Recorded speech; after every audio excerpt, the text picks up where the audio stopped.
गरीब की बारिश। शहर की कच्ची बस्ती में एक गरीब मजदूर कालू रहा करता था। कालू के घर में उसकी पत्नी जानकी थी।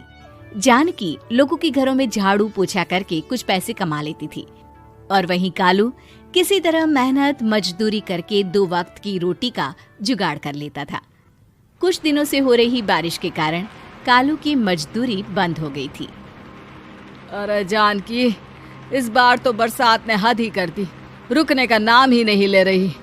कुछ समझ में नहीं आ रहा, अगर इसी तरह काम पर नहीं गया तो 2 वक्त की रोटी का जुगाड़ कैसे होगा। अरे तुम चिंता क्यों करते हो, बारिश का क्या है, 1 आध दिन में रुक जाएगी और उसके बाद में फिर से काम शुरू हो जाएगा। अरे 3 दिन तो हो गए, बरसात तो रुक ही नहीं रही है और आगे भी रुकने के कोई आसार नहीं दिख रहे। तो क्या हुआ, तुम्हारा काम बंद हुआ है ना? मैं तो अभी भी लोगों के घर झाड़ू पोछा करने जाती ही हूँ। मेरे पगार से कुछ दिन तो निकल ही जाएंगे।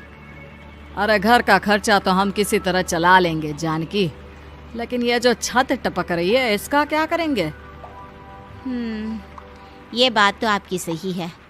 हमारी झोपड़ी अब काफी पुरानी हो चुकी है और इसके छप्पर में भी कई सारे छेद हो गए हैं। रात भर पानी टपकता रहता है। अरे मैं भी इसी बात से बहुत परेशान रहता हूँ। कहीं किसी दिन ज्यादा बारिश आ गई तो हमारी झोपड़ी टूटकर बिखर ना जाए। राम राम राम, ऐसी अशुभ बातें क्यों करते हो? अरे ऐसा कुछ नहीं होने वाला। ये झोपड़ी ही तो हमारा सब कुछ है। अगर यही नहीं रही तो हम जाएंगे कहाँ? ठीक है जानकी, जब तुम्हारी पगार मिल जाएगी तो कुछ पैसे बचाकर झोपड़ी के छप्पर की मरम्मत करवा लेंगे। शायद हमारी परेशानी कुछ कम हो जाए। ठीक है जी, अब ना ज्यादा परेशान मत हो। ये लो, खाना खा लो और सो जाओ। सुबह मुझे भी जल्दी काम पर जाना है। जानकी और कालू अपनी झोपड़ी में सो गए। रात को अचानक से बहुत तेज बारिश शुरू हो गई। धीरे धीरे बारिश का पानी कालू की बस्ती में भरने लगा। पानी भरते भरते झोपड़ी के बाहर तक पहुंच गया था। सुबह के वक्त जब कालू और जानकी सोकर उठे, हे भगवान, ये क्या हो गया? बारिश का पानी तो हमारे घरों तक पहुंच चुका है। अब मैं काम पर कैसे जाऊंगी? रहने दो जानकी, तुम आज काम पर मत जाओ।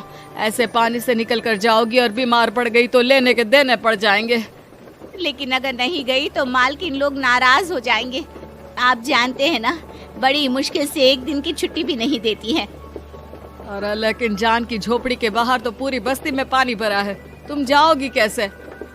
जानकी जैसे तैसे करके काम पर चली जाती है, लेकिन अगले दिन फिर से बहुत ज्यादा बारिश होती है और बस्ती में ज्यादा पानी भर जाता है।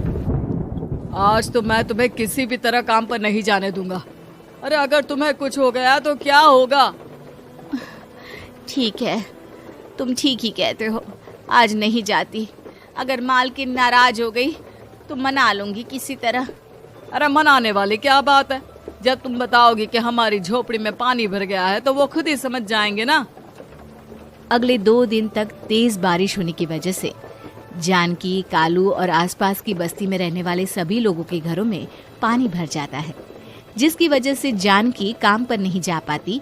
और 3 दिन के बाद जैसे ही जानकी काम पर पहुंचती है, कहाँ थी तुम? पिछले 3 दिनों से काम पर क्यों नहीं आई?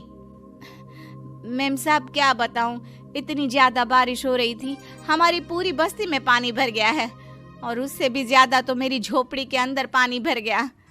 आप ही बताइए कैसे आती मैं? इसका मतलब ये हुआ कि बारिश होगी तो तुम काम पर नहीं आओगी? ना ना, मेरे कहने का ये मतलब नहीं था मेम साहब। तुम जानती भी हो 3 दिन से कितनी परेशानी हो रही है मुझे। सारा काम मुझे खुद करना पड़ा।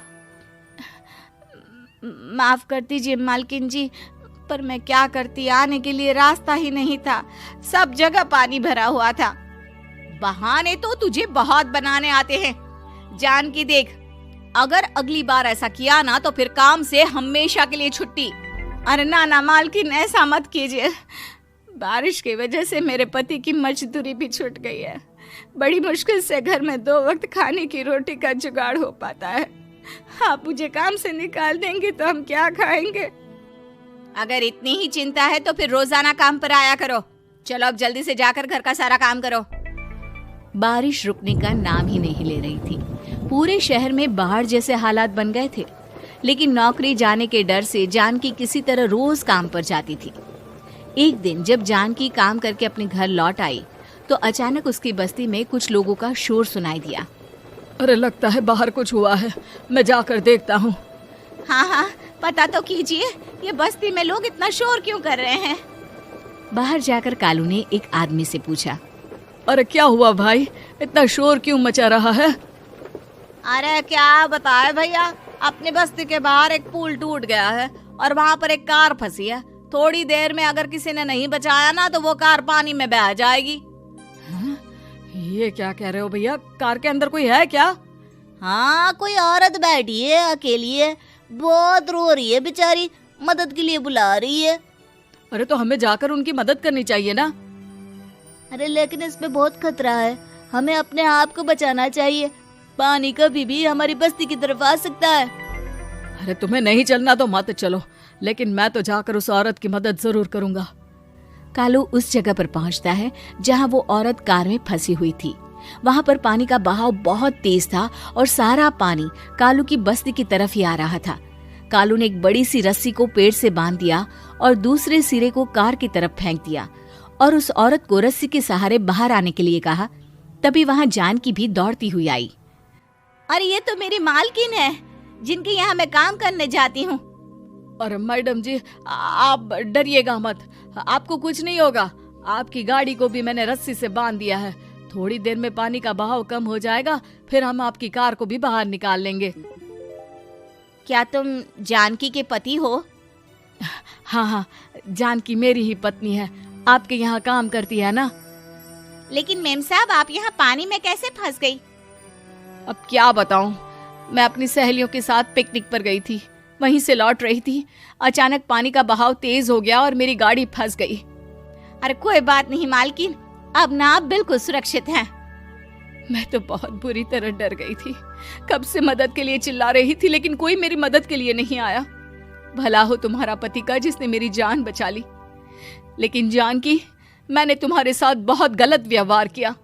इतने खराब मौसम और बाढ़ में भी तुम्हें काम पर आने के लिए कहा, नौकरी से निकालने की धमकी भी दी, और तुमने मेरी जान बचाई।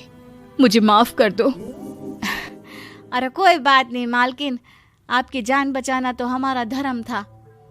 देखो जानकी, तुम्हारी झोपड़ी में जो भी नुकसान हुआ है उसके लिए मैं तुम्हें पैसे दूंगी। आज तुम्हारे पति ने मेरी जान बचाई है और आज के बाद मैं तुम्हें कभी भी नौकरी से निकालने की धमकी नहीं दूंगी। आज मैं तुम्हारी परेशानी को अच्छी तरह समझ चुकी हूँ।